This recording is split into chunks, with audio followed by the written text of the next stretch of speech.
Bring it all now to Dan Perry, global affairs reporter, also in Tel Aviv for us. More analysis from Dan now. The issue is that these universities have a duty. They're duty bound to be a beacon of light and of reasonability. The lawyerly aspect of the presentation is a disgrace. I'm an alumni of Penn. I know the motto of the university, and it is this: laws without morality are vain. They have a duty to be moral.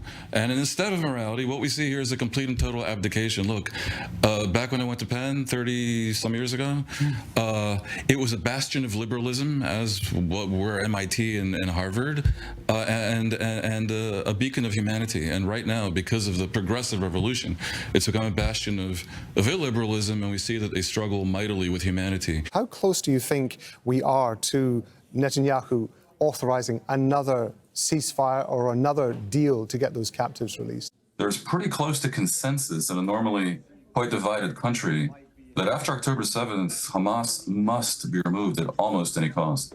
What are the chances of a diplomatic agreement between Israel and Saudi Arabia? Depends on the time frame. Right now, basically none. There was a movie about 40 years ago called The Year of Living Dangerously. I think that very much applies to 2024. To every single year, though, this past but rarely as now, because of course we've been discussing potential escalations around the region. You know, the Houthis, if they wanted to, could really mess up access to the Suez Canal, which is a conduit for about 30% of global container traffic. Already, the 4 or 5 major shipping companies are circumnavigating Africa, which raises insurance costs and shipping costs, messes up supply chains and risks creating inflation all around the world, which of course impacts politics in all these countries that have elections coming up. If Putin should feel like the West is distracted by the Middle East, of course he could try again to take Kiev, and around the corner are the Chinese, who, if they think Putin can get away with that, might even be tempted to attack Taiwan. And all of this can only help Donald Trump in the U.S. The man who answers the best answers and asks the best questions. Dan Perry, former chairman of the Foreign Press Association. There's a very good argument for not allowing aggression to yield any benefit. That's clear. And if Russian revanchism towards Ukraine were allowed to be profitable, that could obviously embolden China and Azerbaijan, even vis-a-vis Armenia, and plenty of other bad faith players on the world stage. So no argument there.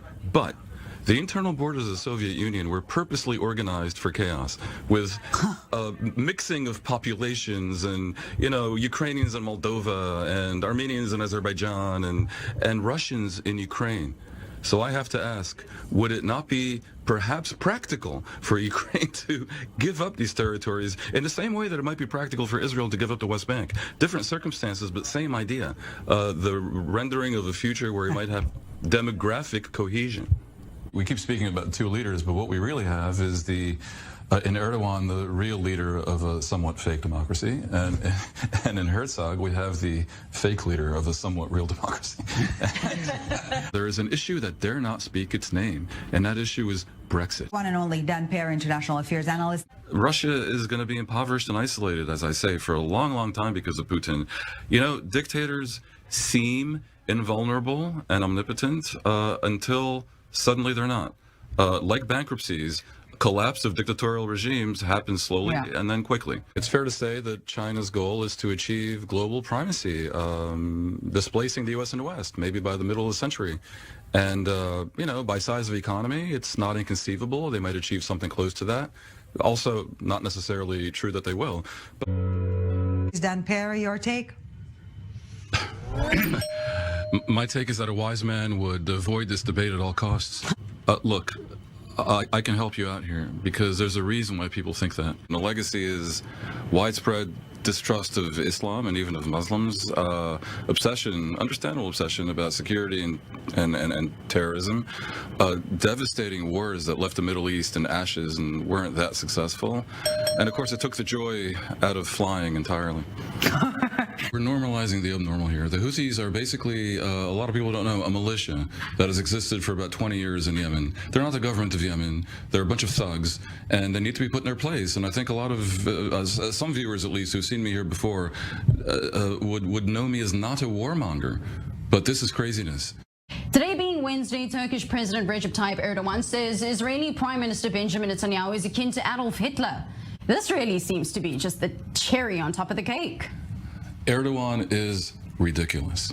I mean, it gets to the point where it just has to be said. I don't know what's motivating him, if he's lost his mind or if he has some calculation of really becoming a charter member of the emerging global axis of evil. But whatever it is, it's preposterous. We're talking about a president who has eviscerated democracy in his own country, who massively oppresses the Kurds, who has all his political opposition, including judges and journalists and generals in jail, who has done enormous damage to Turkey itself, who occupies a swath of Syria, who just assisted Azerbaijan in committing the biggest ethnic cleansing since World War II upon the Armenians of Nagorno-Karabakh. And he has the temerity to compare Netanyahu to Hitler and Israel to the Nazis. I mean, good Lord. Netanyahu is far from perfect, and I've been a frequent and loud critic, but he is Mother Teresa compared to this pathetic wannabe sultan. General, are you not concerned about the nuclear question? If Russia defeated too badly, might turn to threatening at least? Do you think they're bluffing when they talk about nukes? Yeah, I do believe they're bluffing. Dan Perry, your thoughts? The Chinese Communist Party has survived in recent decades on a strength of two deals. With the Chinese people, the deal was basically give up your freedom and we'll provide prosperity. With the West and the world, it was don't mess with us and we will provide stability. Now, the first deal is being frayed by declining, economic growth rates and, of course, the anger over zero COVID. The second by Xi's bellicosity over Taiwan and in the South China Sea and in general. How much influence does China have in the Middle East, do you think? You know what? China can help if they come up with a really brilliant idea. China will be tempted to do the same in Taiwan. And the U.S. is in an incredibly excruciating position vis-a-vis Taiwan. We don't recognize it as a country, and yet Biden just last year confirmed that we would rush to its defense for many reasons, not only because it's the moral thing to do, I suppose, and it's because and because they're a quite impressive democracy, but because they control the world supply of semiconductors as well, and that has a way of focusing the mind on what a moral imperative it is. The idea that 51% can decide to do anything is infantile. I think if you ask the people, should 51% be able to kill 49%? Most would agree that's not a democratic outcome. Qatar hosts Hamas, and yet potentially these are the brokers that may make a difference. Your take? It's absurd. I watch the world sometimes in utter stupefaction, honestly.